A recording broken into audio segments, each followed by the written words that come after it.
വലതുകാലം വെച്ച് കയറാം. ഇവിടെയും ശ്രീകോവിലും മാത്രമേ ഞാൻ തല കുനിച്ച് കയറുള്ളൂ. ഭഗവാനെ കാക്കണേ. ബ്രോ എൻട്രി ഉണ്ടായിരുന്നു. എൻട്രി ടാപ്പായിട്ട് ഇറങ്ങി ഒരു ചെറിയ സെല്ലുണ്ടായിരുന്നു. ഇനി നോക്കാം.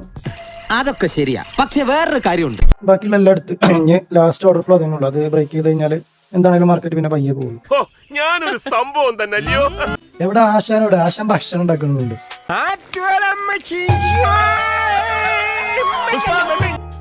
ആരാത്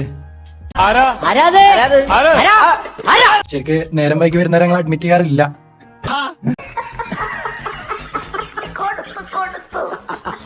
വിഷ്ണുക്കൾ അവിടെ നിന്ന് സെൽ എടുത്തിട്ടുണ്ടായിരുന്നു. പിന്നെ സ്റ്റോക്ക് എക്സ്ചേഞ്ച് ഓപ്പണിംഗ് ടൈം ആയതുകൊണ്ട് പ്രതീക്ഷയ്ക്ക് വകയുണ്ട്. ലൈവിൽ ആരൊക്കെ ഉണ്ട് നിങ്ങൾക്ക് അറിയില്ല. ഇതൊക്കെയാണ് എൻട്രി. കറക്റ്റ് 1 സെക്കൻഡ് 2 സെക്കൻഡ് കൊണ്ട് TP അടിച്ചു.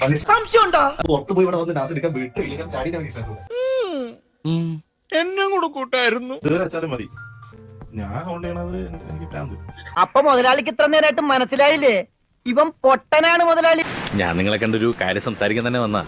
ഇവിടെ എത്ര റിസ്ക് ചെയ്യേണ്ടതെന്ന് ചോദിച്ചു കഴിഞ്ഞാല് മാറ്റേണ്ട ആവശ്യമില്ല. കാരണം ആ ഒരു പ്രോപ്പർ റിസ്ക് മാനേജ്മെന്റ് തന്നെയാണ് പോകേണ്ടത്. അതൊക്കെ മാറ്റി കളിക്കുന്ന ആളാണെങ്കിൽ അതിന്റെ ആൻസർ എന്റെ അടുത്ത് തന്നെ ഉണ്ടാവുള്ളൂ. വെൽ ഫ്രണ്ട്സ്, ചെറിയൊരു ഗുഡ് ന്യൂസ് ഉണ്ട്. എൻട്രി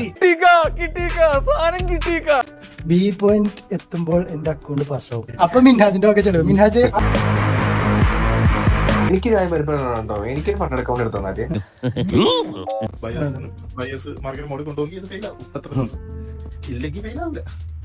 രണ്ട് കാര്യത്തിന് നമ്മൾ ഫേസ് ചെയ്യാൻ തയ്യാറായിരിക്കും. ഫുൾ ടെക്നിക് അറിയാലോ മോനെ. ലൈവ് ഉണ്ടാ ഞാൻ അബ്ദും ട്രേഡിംഗ് ലൈവ്. പിന്നെ ഞാൻ മിജുനോട് ലൈവ് കയറിയിട്ട് ഒരു ഹായ് ആക്കാൻ പറഞ്ഞു. Hello my guys. Okay bye guys. അപ്പൊ നാളെ കാണാം കേട്ടോ. നമുക്ക് പോവാം. എല്ലാം പറഞ്ഞ പോലെ പോയിട്ട് വരാം.